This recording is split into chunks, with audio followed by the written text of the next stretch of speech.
you get a microwave meal and you check the instructions on the back, and it says 700 watts, 3 minutes 30 seconds, 900 watts, 3 minutes. Doesn't it? But you've got an 800 watt microwave, so you don't know what, and you've got to kind of work out, and then it only does it in increments of 10 seconds. So how can I do it for 3 minutes 15 seconds?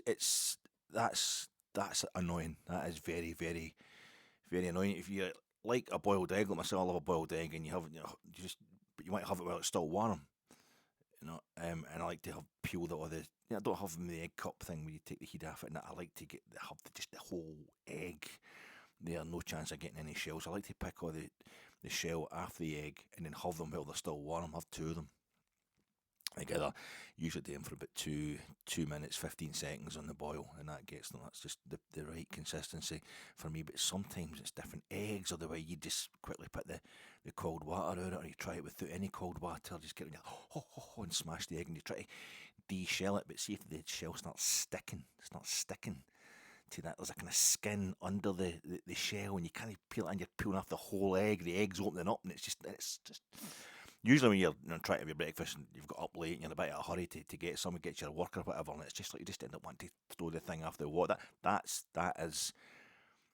annoying. Or you get a microwave meal and it's one of the ones that, you heat it up for 2 minutes or 3 minutes. You pierce the film lid, then it says halfway through, peel back the whole film lid and stir the thing. Then replace film lid and put it back in. But you've pierced the film lid a few times, and but it seems to be like super glued around the edge of the wee microwave container. So when you go to peel back the film lid, the whole thing disintegrates, and you end up, did you get some cling film to replace this? Is that enough? Is that going to ruin the consistency? It just all comes apart in your hands, and it's other bits are stuck to the side. That is really annoying. You get through whatever, your eggs or whatever, your microwave meal, and you're going through till I'll just quickly sit down in the sofa here, cup of tea and that with a wee TV dinner, and I'll watch a bit of telly before I head out. And you get yourself parked, and you've got this cup of there, and you've got set, and you realise you left the remote control over the other side of the room. It's on the chair, or the far side. You're on the sofa. Oh, Christ, got to get back up to it. That is really annoying. Rangers domestic away form. I mean, all through lockdown, the old COVID was running riot. 2020-ish, it was changing. The lockdown rules were changing all the times, weren't they? You couldn't go to Glasgow. Well, I was staying in Glasgow. You couldn't go to your local area or whatever. Weren't allowed to leave, but you could drive about. And it got to the point sometimes I quite enjoyed lockdown. It meant I couldn't socialise, so I wasn't going on the pints, and I didn't have to go for meals and stuff like that. I had an excuse to just be really antisocial. And I lost about 3 stone or something like that. I know another 10 stone to go after that, and the rest, but it was quite good for me initially. But folk, it really affected the mental health. But there was times it was like, let's just go out the house, just jump in the motor. I remember driving down the south side, and just driving about down there and looking at shops and things, and from the car, and then just go back to the house. At least you'd left, you'd somewhere to go, and then you were coming back in, and you just noticed how much these things kind of mean to you. You wouldn't notice that through normal life, but lockdown was having a weird effect on folk. But at one point, you're allowed to drive further than that. You just couldn't mix with folk. It lasted a wee while, and it must have been at the beginning of the 2020-2021 season when I discovered, I had no idea about the A811. No, I think it's partly an old military road. It's a hell of a straight road anyway, so I think I looked up afterwards, and it's an old military road, probably a Roman road before that at some point. It's been built over the top. I don't know the exact history, but I think it's Bog Street. It goes through, I had no idea about it. Was it Balloch all the way to Stirling? And I've driven under it so many times, and A9, up to places like Dundee, Perth, and this is absolutely amazing. And my missus was telling me about it, and we went. Was it Strathblane? You drive up. What's the roads you go up? You go the A811, is it? You go up to kind of Strathblane, and then you go up through kind of Balfron. Is it the A875 that becomes? There's this bit anyway, where before you join on the road, the old military, the A811 to Stirling, you come up over a kind of hump, all these Balfron and Strathblare and all these places, and you drive over a wee hump, and it's the Campsie Fells are just right there in front of you, all set out in front of you. It's absolutely beautiful. And if you'd been in the house a bit longer than you usually would be because of COVID, it was quite breathtaking. Get the windows down and just you felt as if all the scenery in Scotland was just landing right on top of you. It was absolutely beautiful. And I didn't know anything about this. Is it Flanders Moss? That's all that the A811 drives up the side of that. It's amazingly important for the environment and stuff like that. Basically, if I think you build houses in Flanders Moss, that's it. The world explodes. It's really central. And I've found out a few things about that. I got quite into I'm not really into the natural world type stuff and all that, like looking at it if it looks nice. But that was really interesting as well. And then I'd never approached. I'd been in Stirling Castle before, but from the town. Whereas this, the way you arrive on the old military road, you get is it the King's Knot? King's Knot. You get King's Park. I don't know anything about King's Park. I knew it King's Park Football Club, the original Stirling Albion, and this bit King's Park, this kind of area, this kind of West End, if you like, of Stirling, and then the King's Knot, this parkland that's been there since I don't know, was it the 13th century or something? It's basically kind of manicured and all that for, I think Charles the First was visiting Stirling Castle and the Stuart. So, like, James the Sixth and First and all that, he's seen it. I think it was going back to like the 1300s, the 1200s. They've got records of this bit of parkland, and they've done it up, and they've got to be kind of fancy design. The King's Knot is on this part, and walking around about that, there's lots of butterflies. This is absolutely magical. It's a whole different part of Scotland that I've never seen. It's right on my doorstep. No, obviously I'm originally from Ayrshire, so I didn't know anything about this road. That was absolutely beautiful, and that was nice. It was really nice. And there was one day went with my wife. We went on that wee drive, and there was one Saturday. Rangers that season saved a lot of people's lives. Saved a lot of supporters' lives. They got us through COVID because they just kept bloody winning, and Celtic just kept losing, just kept dropping points, just kept falling away. But really early in that season, before we knew exactly how it was going to turn out, I was like, "Would you want to go for a drive?" She's like, "Nah, I'm not bothered. She'd stuff to do, working whatever." So I'm like, I'm away. That's it. I'm going to do it.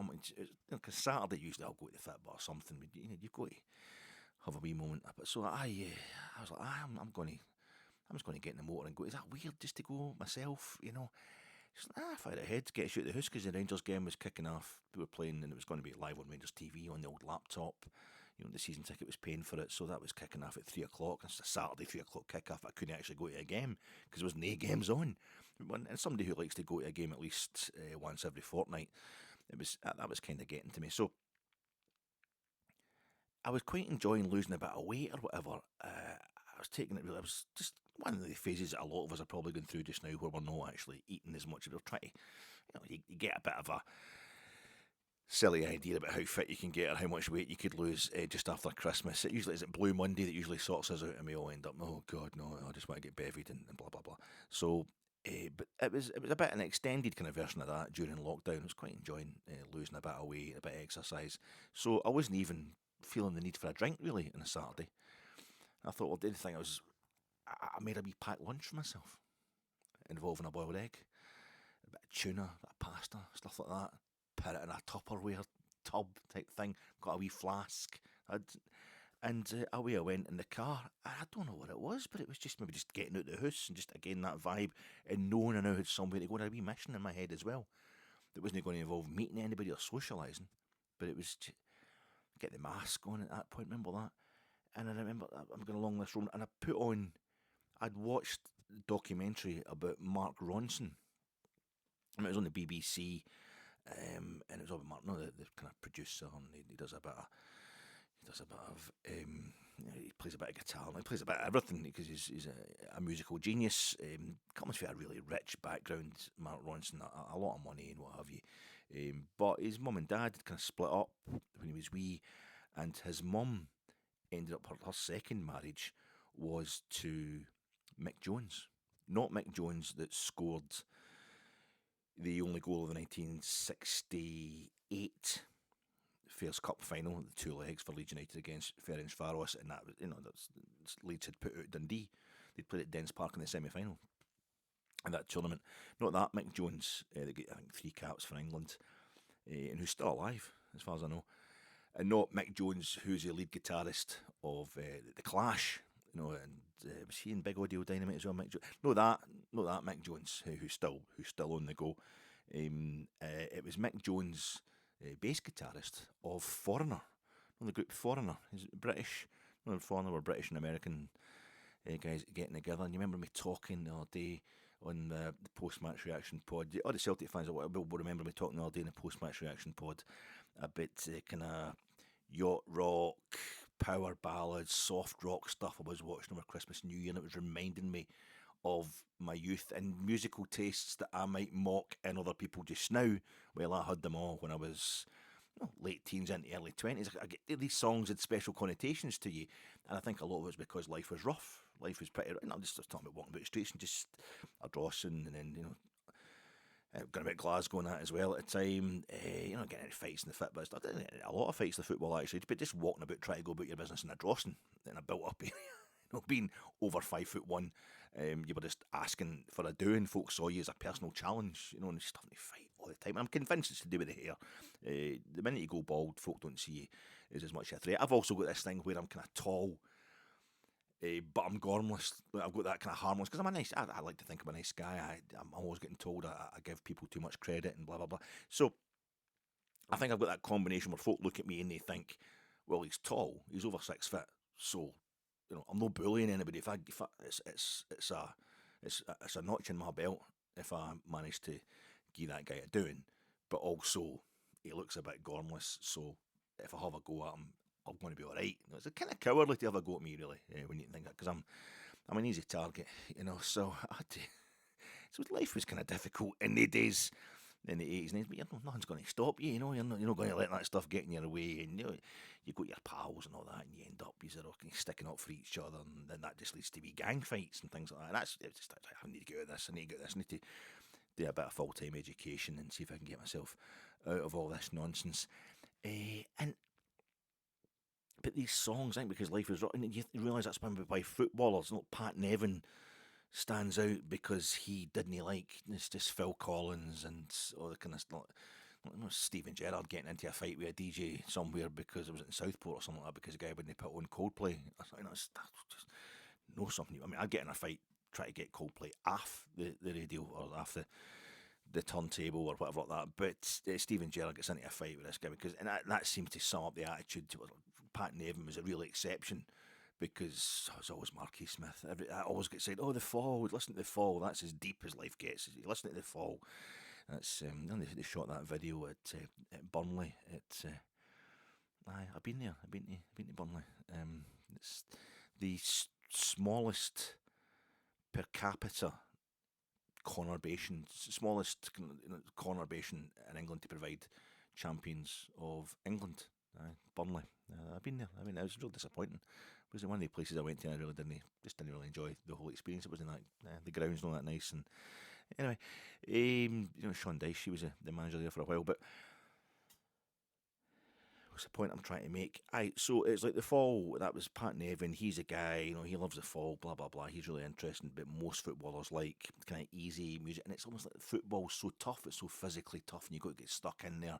You're risking injury, physical injury all the time. That it almost makes sense that you don't have time to get into music that's a bit more violent or a bit deeper or a bit aggressive. You just want to chill. You're doing all the violence and aggression and stuff you need in your life when you're actually playing football. So you just need to chill after you've actually had a game and listened to something. And that's maybe why I liked so much of this kind of stuff when I was a kid. Because life was a bit tougher. I don't know, maybe no, but I just why is the guy talking? Why is he talking? Why is he talking about the A811 and the music that Pat Nevin's into? This is a Rangers podcast. No, well, he's just a kind of, he's a Rangers supporter who does podcasts, so there's a lot of stuff about it. But why? I just want somebody to tell us Clement shite, get him to fuck, and just shout the odds. Somebody who feels the same as me. Talk about the game the night. It doesn't all that, doesn't he? If you hang in there, it's going to be okay. He's getting to just try to get rid of the Celtic fans. I don't know about this. I don't know. This guy calls himself a Rangers supporter. Doesn't sound like a Rangers supporter to me. So I was doing this touring about the the A81 and then up Balfron and that the place where the guy that taught James the Sixth, where George Buchanan, George Bucket, he was born, and he told him to be ashamed of his mum and all that, Mary Queen of Scots. And you go up through and you're going to Stirling Castle, and it was beautiful. And I'd seen this thing about Mark once, and his kind of adopted, or not adopted, it's not his father, but his stepfather was the guy Mick Jones from Foreigner. So I used to watch him. They obviously got on really well. And when he was going to stay with his mum, he'd watch Mick Jones just composing stuff and putting music together. And Mick Jones wrote "I Want to Know What Love Is" for Mark Ronson's mum. That's quite amazing. I know he had a lot of money in that, Mark Ronson. He came from a lot of money, and his dad made a lot of money, and obviously Mick Jones, Foreigner, made a hell of a lot of money. But "I Want to Know What Love is written for your mum. That's quite. I mean, it might be a bit cheesy just now. I want to know what love is, but "I Want to Know What Love Is" destroys me every time I hear it. Not because of oh, it's all nice and it's so nice. Everybody wants to know what love is and blah blah blah. It's because "I Want to Know What Love Is" was playing on the radio at, I think it'd be 7:30, 8 o'clock in the morning, in my mum and dad's kitchen. When I still stayed with mum and dad when I was like 17, 18 years old. 18 years old, 18. And I'd get completely pissed the night before. I might have told you this story. And I smashed somebody's window. No, didn't smash, I hit it with a brush or something like that. And it was just all kind of craziness going on. And that person reported me to the police, and the police chased me, and they caught, and I tried to run away from them. And I was still pissed at my skull. Didn't know what I was doing. And I get taken into the jail, and I can't even say I spent a night in the cells. I was just young, drunk, just Moosehead lager from Canada. They had it in a pub in Colwyn, my mate and I get totally wrecked on it, so I get the train home, and then I come off the station and just, and I got arrested, and the police got me, and they took me into and they were like, they're just looking at me, got the same thing. They weren't even, they were feeling sorry for me, like, "Oh, your mum and dad are going to be really," and I know, I'm just, they could tell I obviously wasn't much of an arts criminal, apart from anything else. The way I tried to get away from them was a bit, I'll tell you a story about that later. But they didn't just put me in an interview room overnight. And they took the laces off me in case I tried to string myself up and all that, but in the belt off me. But it was just, I was in I can't even say I spent a night in the cells like a hardened criminal. It was just so pathetic. Just did that, and I went to court, but I got off. I got admonished because I'd never done anything like that before. I wasn't likely to do anything like that again. I was just terrified of being in the dock and all that, the local court and Irvine. But I had to walk then for Salkett's police station up the road, in Ardrossan, to tell mum and dad knowing I was going to tell them what had happened. And the sun was splitting. It was the most beautiful day of it. And the walk for Salkett's to Ardrossan, I went along the same route that I'd been running along to escape for the police. It was along the beautiful South Beach from Salkett's and along the prom, and Aaron sitting out there, Ailsa Craig, the views I cherish most in my life. And it was beautiful in the early morning sunshine. I don't know what time of year it was, but I think it was roasting as well. And it's like, it was the ultimate, and not in any way pathetic fallacy. It was just rubbing it. This is a gorgeous day, and I feel like shit. And I got up the road, and I was standing in the kitchen telling mum and like, what happened? And this song, they've been putting on the radio on all the time. And that came on the radio. I want to know what love. And I'll always remember that. The shame, the deep, deep coruscating shame that I felt when that song was playing. And I'm like, oh my God, Mark Ronson's stepfather wrote that for his mum. At least it meant something nice to somebody. And this documentary about Mark Ronson was really interesting. And he ends up at some point, he's writing the song Late Night Feelings. And it's showing him the process of him getting that song written, and he brings a woman in who kind of sings a bit of it to him. Think, oh, she's going to sing it, but no, she's wrote it. She's wrote the first few kind of lines of it. And that's really good. And it shows him developing the song. And it's Leaky Lee, this Danish kind of actress singer. She comes in and starts rehearsing it, and she's done the hand movements. Like, oh, she's rad, man. She's like quite. It's quite intense.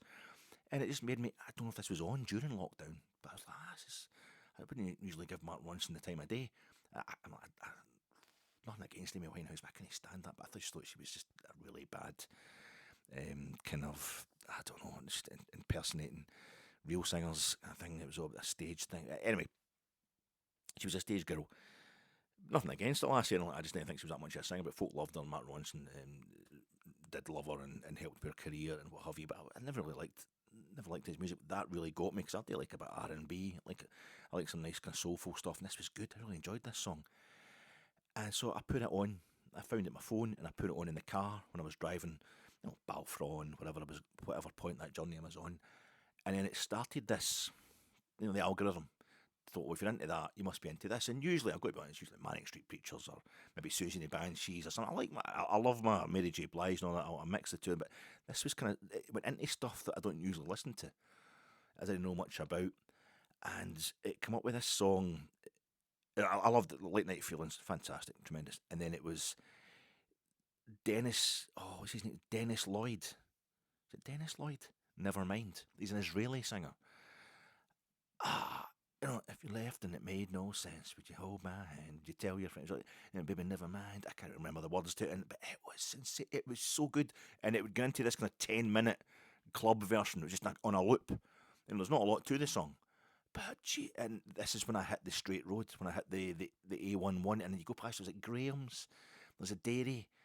Is it Graham's that did the really amazing butter? I had it a few times, and it was so good but so expensive. I thought I need to wean myself off this, and I'm going to bankrupt myself in the butter and the dairy ice cream as well. Their dairy's somewhere along there. It's all really flat, and you can see the campsies are there. There's the Oakles in the background. I don't really know my geography too well, and Stirling Castle's coming up, and you're thinking about Robert the Bruce and that kind of stuff, and it made no sense, because Stirling's in the middle of Scotland, where you've got to, that was strategically the most important place, because it's the way Scotland's built, it's all marshland. When about it, you think, this is it, the Flanders Moss, it's all marshland. So you'd have to cross at Stirling, so if you got the castle there, you control basically access for the whole country, economics and that, people driving their cattle to markets and things. That's how you get Bannockburn. The Battle of Bannockburn had to happen there. That was the place where you had Scotland by the nuts if you had Stirling. And then what was it? Then it went into, as I pulled up, I found out that time I was with my wife where to park, just at the knot, at the King's Knot, and I parked in there. And I was having my lunch, having my wee packed lunch, and you're kind of starving, you're kind of healthy starving, and you got a healthy meal, and you're just feeling good about yourself. And there's no downside to this. And then on came, what was it next? Blinded by the Light, The Weekend, and I did love that song, The Hills, I only love you, we only call you when it's 5:30. That's a tremendous song, amazing video as well. But I hadn't really listened to anything else by him, and then it was the Blinding Light, really cheery, really all bordering on cheesy. I know the video is a vampire kind of thing out at night and all that, but it's a very kind of 1980s, I don't know, new wave prom dance. My teenagers flapping their hands back and forth. It's really cheery, really positive, really uplifting. This is great. It was just getting out of the house and the combination of everything. And I'm walking through, and this is Kings Park. This is the Kings Park here, so I'm going for a wee walk. It's a different walk somewhere. Because you've been walking around Glasgow or in your local area so often, because that's all there is to do during lockdown. And I'd looked stuff up and that before. I'd done my research, something I'd always wanted to do, and this one, because I couldn't go to an actual football match, and I knew that Kings Park, Queen's Park in Glasgow and Kings Park in Stirling, I knew that they'd gone out of business in the Second World War, and there was a bit of dodginess, because really Stirling Albion, I think they're the same managing director or something like that. He kind of took money, because the Luftwaffe bombed their ground. They bombed the original Fourth Bank, which is quite near, only about 2/3 of a mile from Fourth Bank Stadium just now. The Luftwaffe bombed it in 1940, and I don't think it was deliberate. They hit it with a bomb in 1940 during the Second World War, and they got kind of compensation for it being bombed. And they partially repaired it, played a couple of games after that, but it was Stirling Albion were up and going after Albion, after Kings Park had gone into liquidation, if you like. But they weren't actually liquidated until 1954 or something, when they got the money in for the air raid fund or whatever that was on the go at the time for folk that get bomb damage during the war. It was all a bit dodgy, but they meant set up Anfield, Stirling Albion's ground, which is now an old folks' home. So I went to find that, and I went to find the site at Kings Park, and I was just this music, and it was great, and I was feeling so helpful, and I was looking forward to doing a wee bit of research, the kind of real Ararak stuff that I never really have the balls to go ahead and do But now I had a perfect excuse because there was no football to go to anyway, and everybody's getting told to get out the house, just get out the house, go on a wee trip somewhere to keep yourself sane. Well, I've got an excuse, and it was at a B&M's. I think it's a B&M's in the location. So there's an actual grid map of where the ground used to be. There's no site of it. Used to be Kings Park. Kings Park were the last team to play Dundee Hibernian, as Dundee Hibernian. The next 2 days later, Dundee Hibernian changed their name to Dundee United, just in the 1920s. And the last time I was in Dundee, just back in October there, I spent a few nights in Dundee. I was in a boozer, which is at the back of the Caird Hall, and it's got a plaque outside, and this was such and such a pub, such and such a bar, where the members of Dundee Hibernian agreed in 1920 odds to change their name to Dundee United. That's quite I get bevied and fed myself in there when I was in Dundee, but I remembered Kings Park were the last team they played as Dundee Hibernian. And there I was walking about, and there's a wee kind of hill, because a wee bridge, it's still be part of the A11, A11, that goes over, and it's next to a B&M. So there's a bit of a grass banking down at the B&M car park, and there's a floodlight in that, obviously for customers coming in the winter. So it had a wee kind of football feel about it. I think it's going over a railway or something like that. No, but there's a wee kind of, this could be the banking. It isn't, it's part of the road. But in my head, this could be the grass banking and the terrace and that floodlight. They wouldn't even had floodlights, Kings Park, ground get destroyed in 1940. So I went in there, and then I went and I found the old folks' home. No, I didn't go in. But the streets are named, I think, like Albion Terrace and Anfield End and things like that round about it. So it's quite easy to locate where it used to be. I took it a bit far when I went to the old derelict building car park around the back, where it used to be the back of the terrace, and I tried to get through some bushes so I could see I'd stood in the actual footprint of still in Albion's ground. I was looking at pictures when I was at Anfield ground. They beat Selkirk 20 odd nothing. That time, the biggest score at the Scottish Cup. Maybe in the 20th century since Bonaccord. I'm getting carried away here. I'm trying to get distracted. I get back home, high as a kite, having ticked off all these anorak things, and I sat down and I watched Rangers beating Dundee United. Dundee Hibernian, 4-0. At Ibrox, just like 2 goals in the first half, 2 goals in the second half. Absolutely no problem. And I thought, Celtic fans have had them winning trebles and all that the past few seasons. We need this. We're going to end up being suicide. And a lot of folk were. That's not a joke. During COVID, during lockdown, a lot of folk couldn't handle it. So this is great. This is really keeping me going. I remember it was just turning to rain once I was sitting in my wee room, wee study, watching the game on the laptop. This has been a great day. It's been fantastic. The following week, we drew 2-2. We drew at Easter Road with Hibs, and it was a disaster. We'd already drawn, I think, with Livingston at Almondvale as well. That was a disaster. And but it turned into the greatest league season in terms of dominance that I've ever experienced as a Rangers supporter, and Mick Jones of Foreigner and Leaky Lee and Strathblane in the A11. I don't really know what all this has got to do with, except a kind of feeling that football you shouldn't be too. It's just great to have football in your life, and sometimes maybe you just want to switch it off and hope that they'll shut you at the stadiums and you can have more fun. Sometimes just hoping your stadium's buried under a B&M's and a motorway and a railway station, and you just can talk about it as a package. Somebody's got the entire history. Oh, that's why I like Gerd Muller. I like Gerd Muller because you can. I love Gerd Muller because you've got his whole history is complete. Anything you study about Gerdy Muller is complete. It's not going to change. I mean, the man's dead. But his football career was over, and the international career finished with a win on the World Cup final in 1974. And it's the whole package, and it doesn't fluctuate. So your investment is all retrospective. You're investing in something that's done, packaged up, and you just need to find out more. You can just research more into something that is there and whole and complete. It's not going to fluctuate on you and be alive and make you pay the price for investing so much love. My name is Alec Anderson for sale. Dumb cunt, same dumb question. All virgins listen. All virgins are liars, honey, and I don't know what I'm scared. My name's Alec Anderson, and I'm here to talk to you about. This is your fat ache post since beating Dundee 1-0 at Ibrox before Christmas.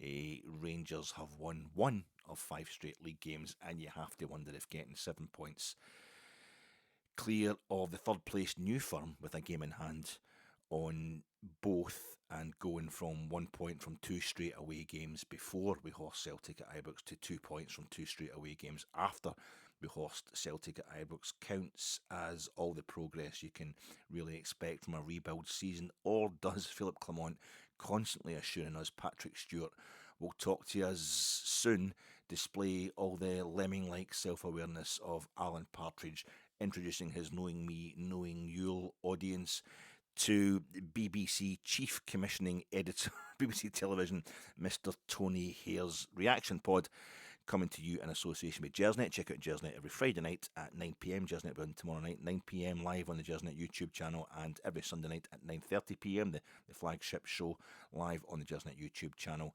Sponsored by that, and I'm also sponsored by sending 11.99, 12 quid every week for 139 weeks to get a half-size Dalek.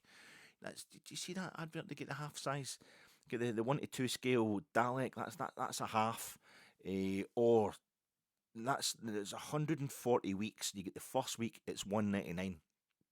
And that's what check the small print. Check the small print in that advert. There's a Dalek. They're selling you a Dalek. You get a Dalek weekly, bits of a Dalek weekly.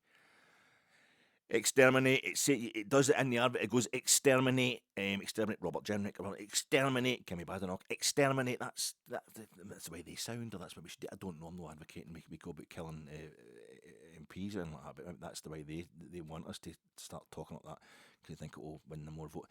But you get a half-size Dalek. I think that's a bit. It's a 1 to 2 scale, and I think it's too much. Because you just have to go to a full-size Dalek. Just go to a full-size Dalek. That's what you should really be getting. What is this guy? What is this got to do with Rangers playing Dundee? And drawing with Dundee, and Clement just having a terrible away form. He's trying to be all kind of cutting edge, like outre and avant-garde. Well, if you know what the phrases mean, if you know what all that stuff means, maybe you'd understand more of this and you're letting on. No. My dad used to come in drunk all the time on a Saturday night, so I just want to be definite about everything. I want to be definite about stuff. You have to be definite on, like, I don't want to know about this guy and the analogies and the metaphors and stuff like that. You know the difference between an analogy and a metaphor. I think you're cleverer than you're letting on. I think you actually understand what Alex tried to do here. And you get this Dalek, and it's 1 to 2 scale, but you might as well go the whole hog, I think, because it's just reminding you of the fact it's not a full-size one, as opposed to if it's a bit smaller, you're thinking that's a good model of a Dalek. No, it's saying, I'm a model of a Dalek. That's it. This is just... I don't really know what they're trying to do there, but you spend... it says 199 for the first one, but the next 139, I'm assuming they're weekly, because that's 2.5 years, basically, and it's going to cost you about $1.5 over 2.5 years, getting a half-size, to get a half-size Dalek. You'll see that advert, and so it's 140 weeks, and there's all these 99s going on, and then I'm seeing in the same commercial break, it's £149 for a Nerf dishwasher for Ren. No, Ren are doing all that stuff for the kitchens and that, and it's 149, and then 140 weeks, 199. It's kind of all kind of merging into one another, and I feel that it's that lovely back to work feeling that you sometimes get when Christmas has been too intense, Christmas and New Year, you've done too much indoors, and if you've been lucky enough to have the full 2 weeks off, and you get that false high, don't you? Go back to work on the Monday, and it's brutal. I mean, it's criminal. It's absolute torture. But then, because it's a change to your system, like your physical system, you're being sleeping in too late and staying up too late and eating and drinking too much, you get a bit of taste of health again, and it's such a contrast to week. You get a week and a buzz off it, and by the Wednesday you're like, I think I'm going to be a bit of a health freak this year. I don't think I'll be drinking anything alcoholic ever again as long as I live. I might enter the Olympics come the summer. But then they have, what is it, Blue Monday? Is it the end of January, or is it into early February, where everybody famously realises, there's still a long way to go in winter, and Christmas is such a distant memory that I'm just bored and depressed, and I'm skint, and I hate my job, and that's when it kicks in. Well, that's these magazines that come out this time, they're trying to get you to sign up for this stuff because you're feeling so positive. You want a project. Like, let's get a project. Let's get ourselves a wee hobby, and you sign up for that, and you're getting your bit. And I wonder how many of these magazines actually end up selling all 140 copies. They probably there's a bit of a sliding scale in terms of how long they're stocking, how much they stock up for each. Like 2 million of the first, printing off 2 million of the first magazine. 1.5 million the second magazine. Cancel subscription. You probably get about 4 folk in the whole country. Although there is a lot of Doctor Who fans. A good market they've got there. They're quite anal. Unlike football fans, they will follow through with it. But it's trying to cash in on that feeling we have of the new year starting. Everything's positive, and luckily, as a Rangers supporter, you won't get extorted that way because you've had your balls kicked before the Monday even started. It's Sunday, Easter Road. You had the Christmas treat, or the New Year, the festive treat on the 2nd of January. That was your Christmas and New Year put together. You got your balls kicked as soon as Christmas was over, Boxing Day, and then you got a bit up again, a false high, beating Celtic 3-0 at Ibrox, and then it was Sunday. Easter Road 3 each, and then tonight, that's you. You don't have to wait till Blue Monday. You've got your own blues, even if they're playing in their white away kit or that crazy dark blue away kit with the red splodges on. You're getting slapped about, woken up. You're no mug. You know that it's just unending. It hasn't really stopped for you. You've never had a chance to fool yourself that the misery somehow can end, and you've got a kind of shock later on in the year. Nobody got my sports coat jacket thing. Lots of nice compliments for the preview pod, which went up far too late, folks. Sorry about that. Didn't get it up until a few hours before the game kicked off tonight. But a lot of really nice comments about looking smart in the jacket. I was trying to kind of caramel coloured sports jacket, blazer type scenario, casual thing. It was the closest I could get to mimicking.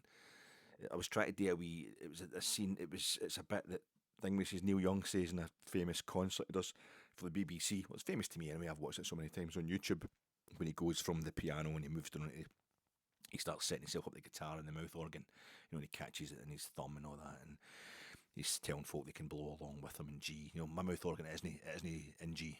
So you've probably noticed that as well.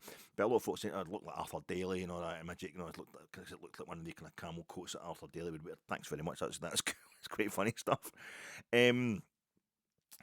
But no, that was me feeling it. It's too clean, because I don't get taken out, so all my good stuff just gets kept really like pristine. It's too clean and all that, and it was too square. Whereas Neil Young, the one he's wearing, it's a bit more corduroy, a bit darker, and obviously he's been a musician touring in the 1970s, so it's worn something terrible. And the thing I forgot was my hair, because Neil Young is a hippie. He's like a young hippie dude, Canadian, doing the West Coast scene. He's got the hippie hairdo. He's like based on Neil from the Young Ones. I'm assuming must have been based on Neil Young of that era. And I forgot about we're talking about the hair, the reaction pod on Sunday there, and going to Francis John and all that. And what happened by accident the next day was, my missus, I get the cheap because I just a wee tiny bit of hair. I do like to clean it. I do like to put a bit of shampoo on it. Get a bit. I should just do a bit of soap or something like that for all it's worth. But it's just you feel a bit cleaner. So I'm always saying, get the cheapest shampoo possible. She's getting all the fancy stuff. I said, I don't, or she gets tell me, don't you be using my shit because it's really expensive. So I will just get me, the own brand stuff, cheap as anything, just so I can chuck something in my head when I'm in the shower. And whatever happened, I don't know, it was Tesco that she mentioned. No, we don't. We kind of shop for our own stuff now. I'm not one of the send the wife out today, the full shop and all that, but she's just going to pick us up some shampoo if you're heading there on the way home from work. And but she couldn't find the cheapest. I ended up getting Pantene Vitalift Pro V or something. It's like a proper shampoo, and I think it went to my head. I forgot I was doing my Neil Young thing that I must have started imagining, because I'm getting a bit of lather going, like Pro V, and it smells really nice. It's white as opposed to just a kind of see-through blue or green, kind of goo that I usually get. It's like thick, white, and it's creamy, and I'm like, oh yes, superb. I've got hair again. I must have been too much talk about when I had hair when I was in my early 20s, and I forgot that I was doing Neil Young, but I don't have the hair. In fact, Neil Young's still got more hair than me now when he's bald in his 80s or whatever. But I didn't have that here, and I think basically it went to my head. That's a pun intended there, and I think it was beating Celtic by 3-0 at Ibrox. Might have gone to my head as well. Might have gone to the Rangers players' head. I don't think it's going to the Rangers supporters' head. I think the Rangers support at large is now kind of done with Mr. Clement. If they Meester, that's me instead of saying Monsieur, I've said Meester and a fake. Kind of, I'm going full. I full. Um, Clement is, he's persona non grata with the Rangers support, or the larger, the louder element, the more knee-jerk element of Rangers support, or people who are going to the games, going to away games. It's Dens Park tonight. You can see them giving them, giving the players pelters as they went down the tunnel. The beautiful, iconic Dens Park tunnel, which unfortunately is right next to the away end. And you could see Igaman and Diamandi, I think, grimacing at the thought of having to go up down and say, applaud the fans who were obviously giving them all pelters and tell them, get straight down that tunnel, just get straight down that tunnel. It was not a good night at all. Rangers drawing one each. We Dundee, I don't know. I think they've been. They were trolling us last season, Dundee, with the Scott foam and the drain blitz adverts. But I was definitely when the ground, when they kept getting cancelled, games they kept getting cancelled because the pitch was totally soaking when we wanted to play the games, and I was feeling as if they were trolling us tonight by letting this game go ahead, despite I was hoping, kind of in the back of my mind, I was kind of hoping, oh, we could get this get postponed. It wasn't a good night at all. 76.6% possession, yeah, an XG of less than one. It was not even 3/4. I don't think 0.7 something was our XG. Quite incredible. Dundee, despite having only 34% or 33.4% possession, Dundee had 12 shots on goal against our 13. We had 3 shots on target. Dundee had 2. This quite incredible thing. Well, the more we have of the ball, the less chance we have of winning the game. That is the modern game. Did me complaining about the fact that we've got so much of the ball and we've so few shots on goal, despite, and it was painful watching us trying to get a shot on target, just try to fashion a shot on target, fashion a chance, far less getting an actual shot in there, far less getting a goal. Does me complaining about that, or how can you have that much possession and not be able to get a shot on goal? Is that the equivalent of the folk that I slag for saying, well, a fullback's there to defend when he isn't, because a modern fullback has to be a wing back, and it serves me right anyway. But we have only St Johnstone and Ross County now. The teams that have taken, only St Johnstone and Ross County have failed to take Kenneth North Rangers in league football this season, and St Johnstone are next up on Saturday. But that'll be at Ibrox, the first of 3 straight home games in the space of a week. But we kind of want, well, I think people are dreading us going away from home again, but I would want to just get this away from home thing sorted out before we do anything else. So it's quite annoying to have 3 straight home games, lose any one of them, especially to Fraserburgh, I would imagine, next weekend in the Cup, but lose any of them or drop points in any of the 2 league games, at home to St Johnstone and at home to Aberdeen next midweek. And I think Clement will get sacked, and it might happen before that. You never know. Patrick Stewart might have had enough, and he certainly wants to make a mark. He was very, very big on his role being more important than the chairman's, or more hands-on than the chairman's when he first arrived, and he got right in there and really enjoyed being seen to push the SFA when it came to the decision that we didn't get in the League Cup final. So sacking the manager, especially Patrick Stewart, with all his contacts at Manchester United. I just like to say, by the way, welcome to Sean Dyche. Welcome to the float. Take your position on the float of managers who should now be appointed to get him in now. Get Clement out of there. Get him in now. Davy Moyes might still be up there with him, but I think Davy Moyes, ironically, is getting off that float to go and now be a favourite to take over for the rest of the season at Everton. Sean Dyche has been sacked there. But I think, and Derek McInnes is still driving the float. I know he's got a job, but it's a Scottish job. It's a Scottish job, so that doesn't count. That means we can just take him if we want him. But I feel like Clement is not doing himself any favours with that result tonight. I was out for a walk today. I was out for a walk after posting the old pod far too late. It was about 4 o'clock and it was beautiful. Still, it's absolutely beautiful. I was just out walking the streets, trying to flag down a plumber, and the sun and the moon were out simultaneously. Did you notice that today? The moon has been incredible the past few days, as has the sun, because obviously that's why it's utterly freezing. There's no clouds in the sky. But at this point, it must have been, it was kind of 3:45, 4 o'clock. I'm walking about and like the sun is still, and it's behind the clouds. It's kind of, the fretting them with golden fire, quite Shakespeare and all that. And the moon, is it the sea of tranquility? I don't know. Maybe that's the dark side of the moon. I don't know. But you could see like every crater, pockmark, and feature. I actually wish I'd got a pair of binoculars just to a right good look at it. It was amazing looking. It's crystal clear. And it's just like you've got your sun and the moon at the same time. The kind of yin and yang, the good and bad, the home form, the away form, Europe, domestic away form. It was. It created something beautiful. It did create something beautiful. When you get to, because every time we back up like this away from home domestically, it really accentuates the fact that we're so amazing in Europe and at home domestically. Our record at home domestically is so consistently good, if not spectacular, in the way a lot of those games, a lot of those wins we get at home have come about. And that's what I've been trying to push. That's been my attitude towards Rangers under Philippe Clement this season. It's a rebuild, and we're getting, I was saying in my preview pod, 2 out of the 3 things we need to do.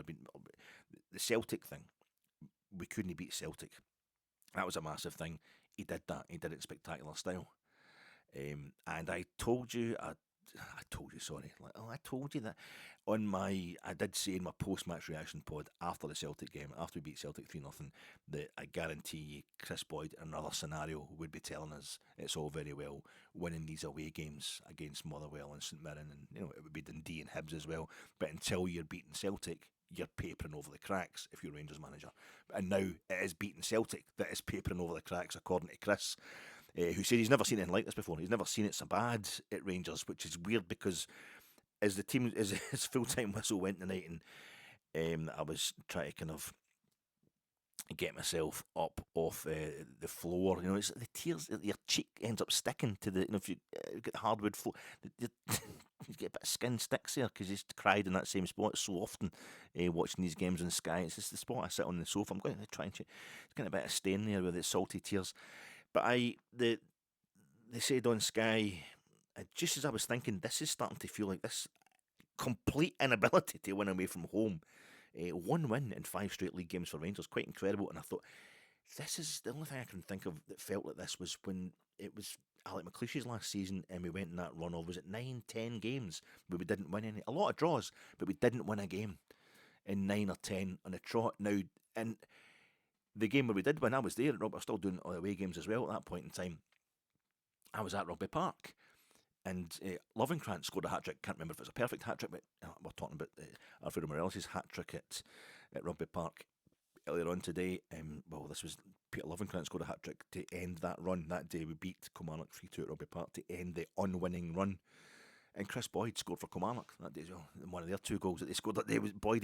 Boyd was there at a point where it was, in so many respects, much worse. Could we have more resources then and be much better players?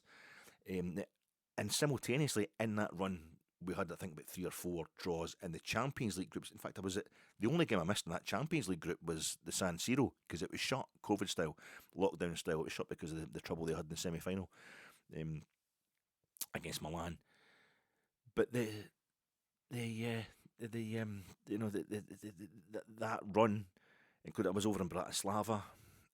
Who else? I was in Porto for the game over there, and there was all these draws. We drew with Armida Bratislava at Ibrox, but we drew over there with them as well. 2 bad results because they were supposed to be the whipping boys of the group, but we drew with Porto and we drew at home with Inter to actually go through from qualify from a Champions League group stage for the only time in our history. So there's a kind of parallel there with what we're doing in Europe just now, and how that seems kind of mental compared to and it's almost like the next away game we have is Old Trafford, is Manchester United at Old Trafford.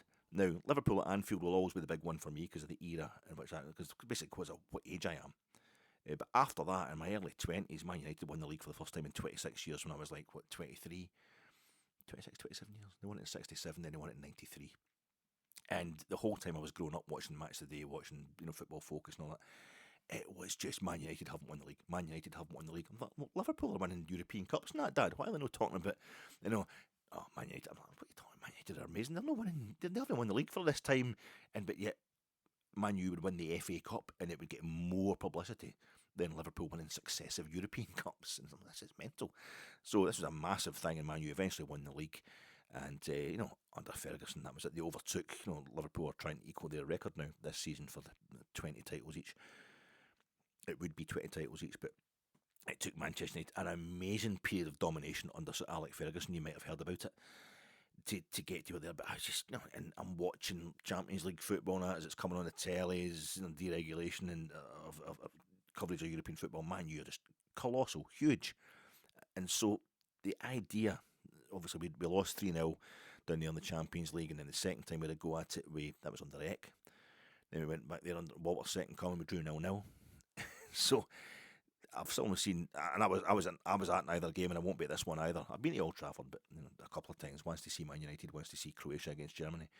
But I'll be watching the television. But it would be amazing, and we've got a manager who hasn't lost away from home in Europe at venues of a similar, capability. Anyway, in these past 7-8 away games in Europe, all in charge of Rangers, and he's pulled off some miraculous results and some fantastic performances, and we don't get beat away from home as much as we don't win away from home domestically.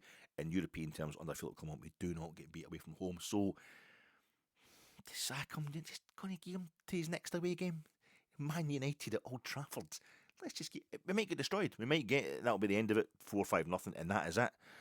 But it's a really strange situation. It was the same with Paul Le Guen. He gets sacked after having got us comfortably out of a European group stage, albeit this was in the UEFA Cup. It's a really strange situation to be in. It's almost like it's kind of annoying. Why can't he be crap on all fronts or brilliant on all fronts? But as I was saying, if this is a rebuild, then it seems to be second in the league and to be solidifying second from in the negative sense. In terms of how far we are behind Celtic, but also in the slightly more positive sense of how far we are ahead of third place. I know it's embarrassing for Rangers to talk about, but it's something more. I think the Aberdeen thing at the beginning of the season has actually helped me in my defence of Clement, because it gave everybody a taste of how bad things could be, how much worse it could get. Who could get? No, look, we're going to finish second quite easily. Third or fourth isn't an option. It's going to be okay, because we have gone from only getting 1 point out of the 2 away games before we beat Celtic, and we've got a point from each of this 2 away games after we beat Celtic. But it's the man is under pressure.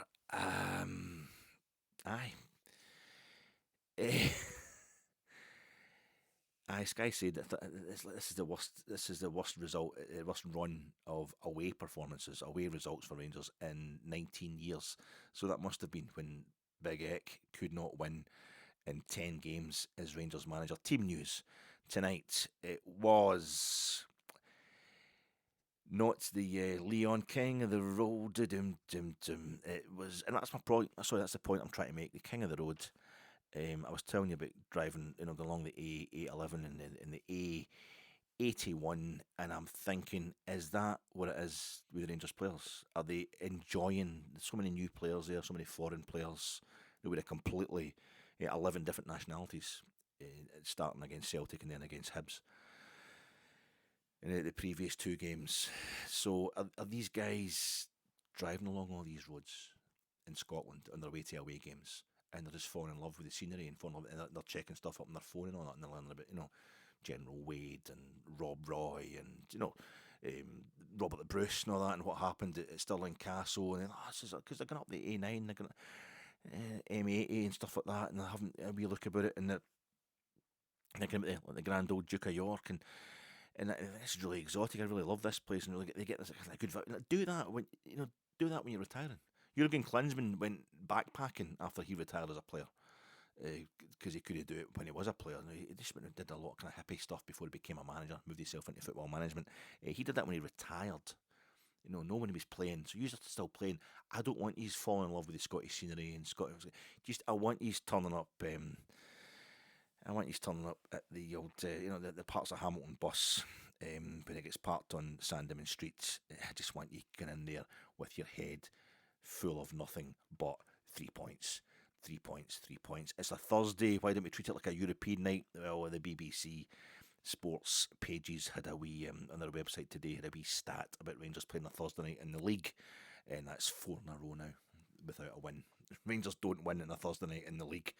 The SPFL, Premiership, SPL, whatever it is, we don't win league games played on a Thursday night, but we do win Europa League games played on a Thursday night. So the last time we played, it was Leaky Lee. It was Leon King and Liam Kelly were having a bad time for Hibs' third goal on Sunday. They were LK, Leon King, LK, Liam Kelly, LK. They were LK leaky, very leaky, and I was a bit worried. I was saying that in the preview pod. I'm worried about Leon King playing tonight, and so was the manager. So I was talking also about Dundee having played a European semi-final, European Cup semi-final at Dens Park, 1962-63 against Milan. Having talked about a link for Rangers to Hibs, the semi-final in the European Cup that they played. Hibs played in Easter Road in the 50s. So Dundee at Dens Park, 1963, they played Milan, AC Milan to some folk, in the semi-final European Cup. Home and away, got horsed at San Siro, and they beat them at Dens Park though. And we are tonight debuting a guy that we signed it from the Rossoneri. The 7 foot, 1 inch off 7 foot, 1 week off turning 21, Clinton Inciala. We played him in a left centre half tonight, and the manager said he wanted a bit of height in there, and that was the reason for that. Connor Barron came in for the suspended Nico Raskin.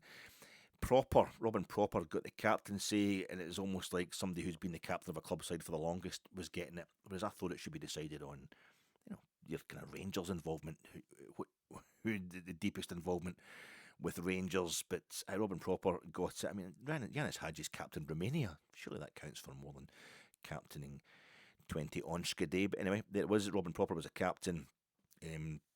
Dens Park always lets his model were away kits, and I think, why is that? The Rangers, but I'm just determined not to talk about the game. Sorry.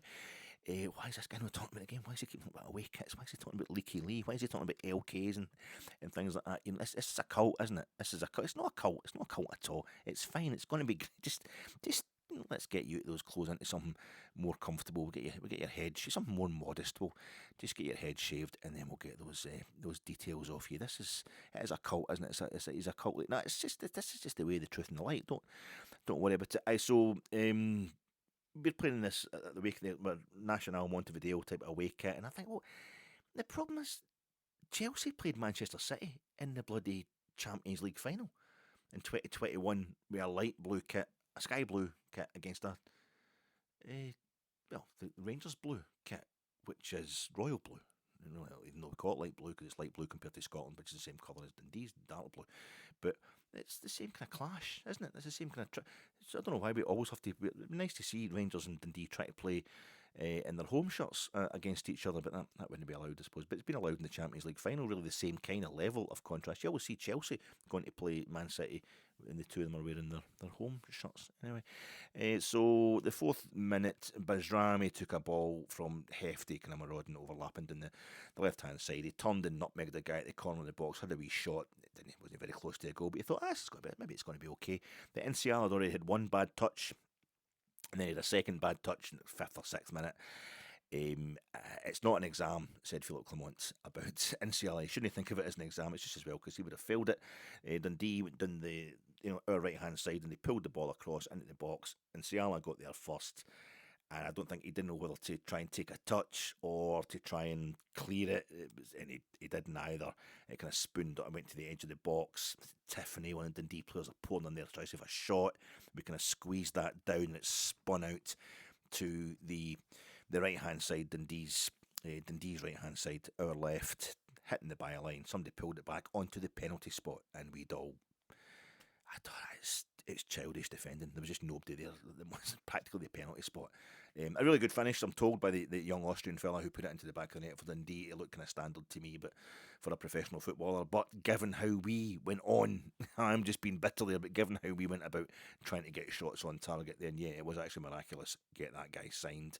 So that was Dundee, 1-0 up after 6 minutes. This whole thing would have been... That was a surprise to me the other day when I saw it in Sky, that we're the team who scored most goals in the first 15 minutes of games this season. We didn't even have that. That was shoved back in our face, totally inverted.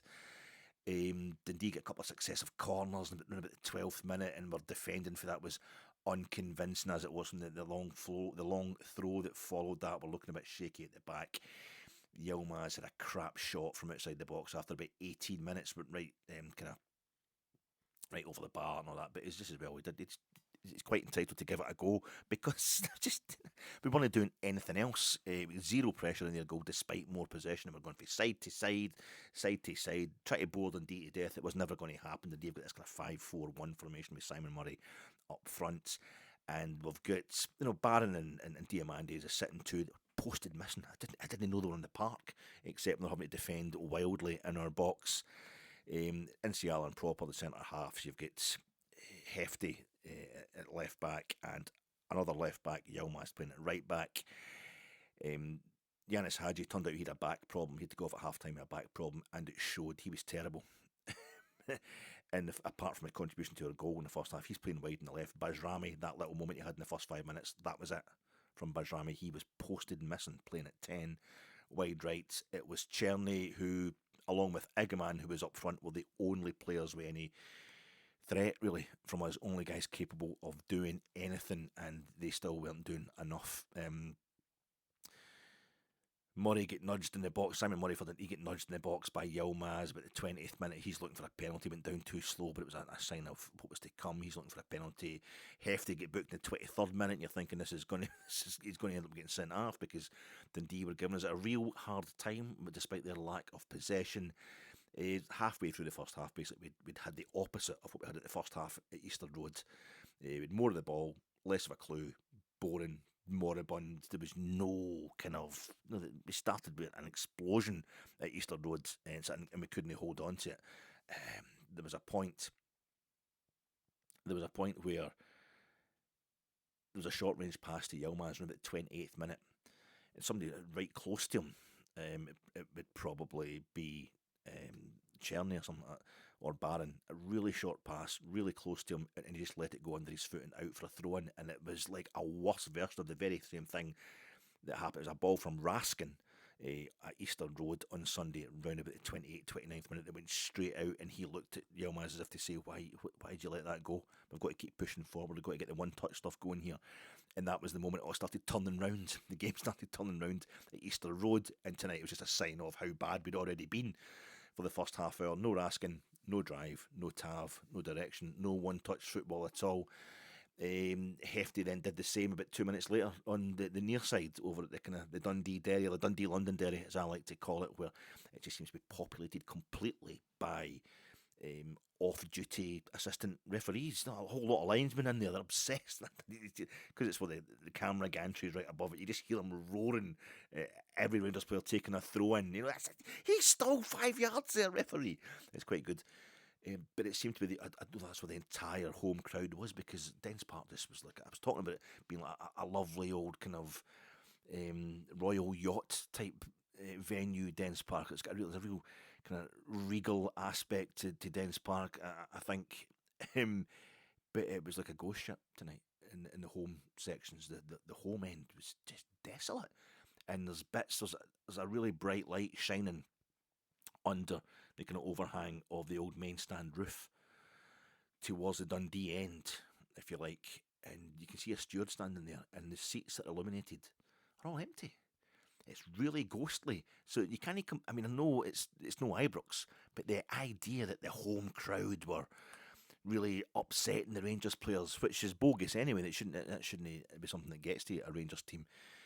Dundee were barely raising an atmosphere themselves, and maybe that's what was getting to Rangers. It was desperate. It was as desolate as the football we were playing. But 33rd minute, typically you couldn't even get to celebrate our equaliser, because I was just assuming it was going to get ruled out, because I thought it was a penalty. And first glance, I thought Clinton Nsiala isn't watching where he's going, and he bangs into Simon Murray in the box, stands in his foot. Simon Murray goes down in our box, this is, and they're appealing for a penalty, but the referee waves play on.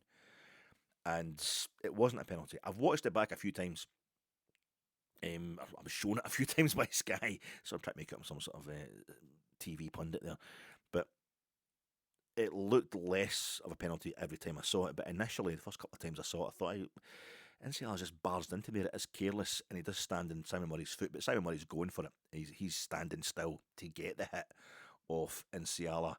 And while Dundee are appealing, we're ruthless. It's a fantastic kick out from Liam Kelly, who hits just perfectly Yanis Hadji on the left wing. Hadji controls it with one touch and slides in Igaman, who wasn't getting any service. He wasn't getting any service, but just never stopped trying. And Igaman then, it's just brilliant. It's sensational to see a player actually doing something and wanting to do something, having the ability to do something, and not being put off by the fact that he's getting, totally outnumbered at times by opposition defenders. The ball kind of bounced about a bit. He's been tightly marked, but he loses possession temporarily, but wins it back, and then I think he nutmegs somebody as he's sliding the ball. A beautiful ball. He slides it. Carlos Alberto. It's the layoff from Pele for Carlos Alberto's fourth in the 1970 World Cup. I'll have to make the best of the one good moment we had in the game.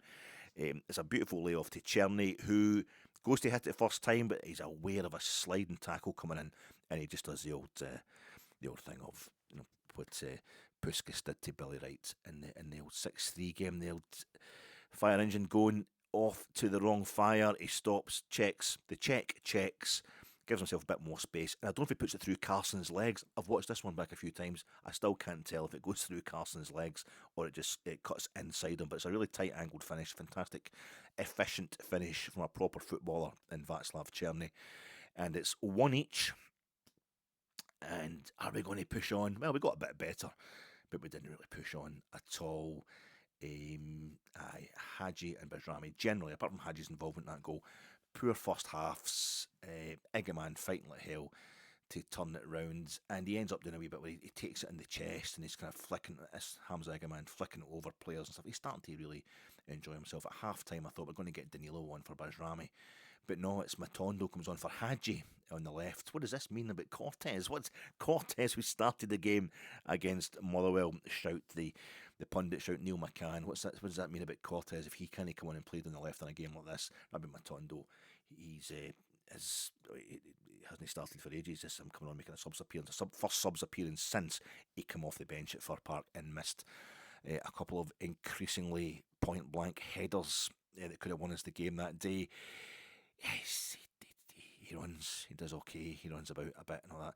And Ciala, I felt as if started to really enjoy himself, started to grow into the game. Maybe a bit of hope there in the shape of that young man, the French under 12s international or something like that. He never played a first team game for Milan or Nantes. His youth career started at Nantes, but he grew into the game. He saved Connor Barron for a bad back pass in the early moments of the first half. He got in there and won the ball. He started to come forward a bit as well in Ciala, trying to push forwards and distribute it a bit, add to the attack. 47 to 48 minutes, we get a corner. Proper did a kind of flying back heel chance. I tend to the old flying back heel. You jump up over the ball and flick it into the back of the net. It came to nothing because it's Rangers from set pieces. And yeah, but no asking. Like Czerny's touch and his kind of pace and Igaman's everything. It basically his overall talent were standout weapons. But it wasn't. We got 50 to kind of 56 minutes. We got about 3 corners in that 6 or 7 minute period. A lot of pressure, but it kind of ends with Hefty pulling the ball across for Czerny, who he brings out a save from Carson, then hits the rebound kind of high and wide. Simon Murray wins a free kick, 58th minute, for dipping his head onto Bajrami's boot. I don't know if that was a rule change there. When I was a lad playing in the Largs and District Pub League, Sunday League, if you put your head down, you're the one that get penalised. But we looked a bit more dangerous. It's all us that have got the ball, but Dundee are breaking on us interminably, really. They're constantly or intermittently, but it feels interminable. The more we're pushing forward, the more we're leaving ourselves open at the back, and you get this feeling that if we do actually score, it's still not going to be enough. They would just sit back again. It's just a feeling, a genuine curse. We've genuinely got into a rut here. The support are kind of depressed about it as well. I wasn't believing we were ever going to get anything more than a draw from this game. It was almost as if scoring a goal to put us further up would just have increased the disappointment when Dundee again equalised. That's depressed thinking, which says it all. Dundee had the ball in the net, 65 minutes. It was offside. It was tight. Chris Sutton, I'm sick of fucking politicians and Elon Musk and what have you. You know, all the shit stirrers we've got in the world just now trying to get people killed through hate crimes, just making stuff up, just obfuscating and changing it. So I cannot stand it when this piece of shit, Sutton, was it?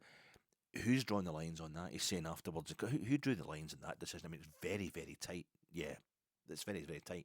You can be offside by, as closely as it can be calibrated. If you're offside, you're offside. And it was tight, there's no doubt about it, but the doubt he's putting on something that is factual. I mean, I'm told it's factual, but is it?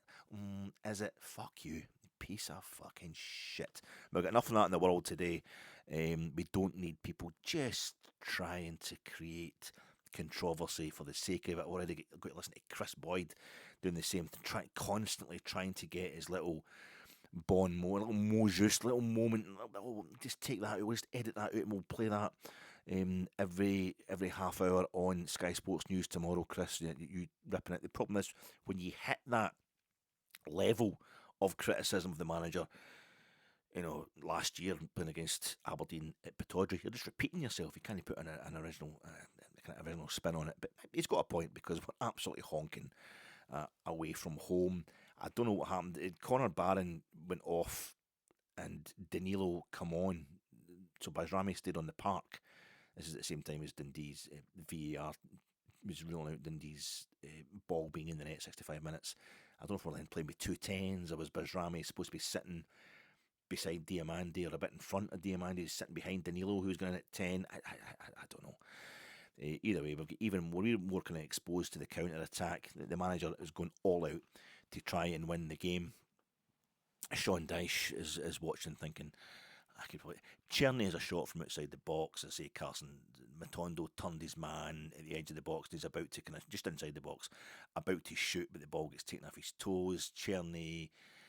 And was it Danilo? They work it out to Igaman, who turns and has a shot, a good save from Carson.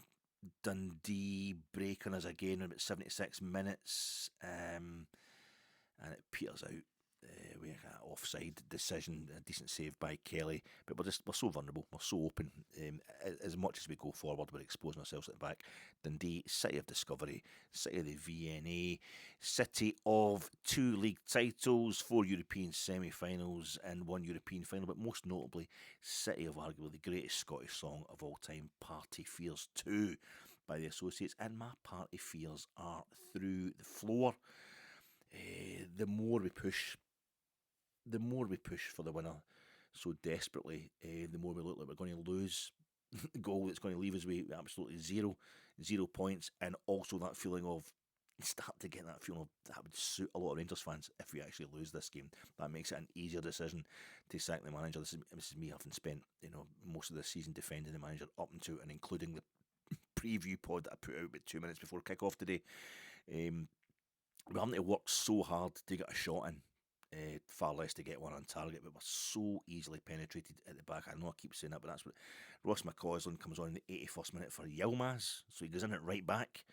Ross McCausland, Leon King's on the bench, a defender in there, but it's all about creativity. It's all about people who can get forward as far as the manager's concerned. Maybe he thinks his job is on the line as well. 85th minute, Cortez comes on for Czerny. So Cortez is then playing on the right-hand side. Diamandi at the same time, he hits the stanchion where the bar meets the post, comes back, but it's kind of coming down. It was never really convinced it was going to be anywhere near the goal. It's not even worth a kind of healthy ooh. Cortez did something around about the 86th minute, but I couldn't even remember what it was, because as usual, as it gets towards full time, it starts petering out, as it has over these last 4 away league games. It starts petering out, the effort, and I don't know if it's not like the players having to get the they haven't got the wherewithal, they haven't got the desire to go and win the game, and the manic effort that you usually get from a Rangers team in a game that they were drawn a game against lesser opposition away from home. I think it's because they've put all the effort they possibly have into the whole second half, and they're actually running out of steam, which is pretty bad. 4 minutes of injury time, and apparently we've only scored, Sky were telling us, we've only scored 4 goals in the last 50 minutes of games in the league. this season, and as per St Mirren and Motherwell, we totally fade in that last 5 to 10 minutes, and we look like a team who's going to concede. We concede these kind of late goals. We don't score them yet. Maybe it's things are going to get. Yet, injuries, sports science, stability, patience, the long term, European self-respect, utter woke nonsense. It's time to get Sean Dyche in, folks. Enjoy your football-free Saturday trips. If you see me on the A11, give me a beep, because if you're anything to do with Rangers, you know you like to give things away when you're on the road.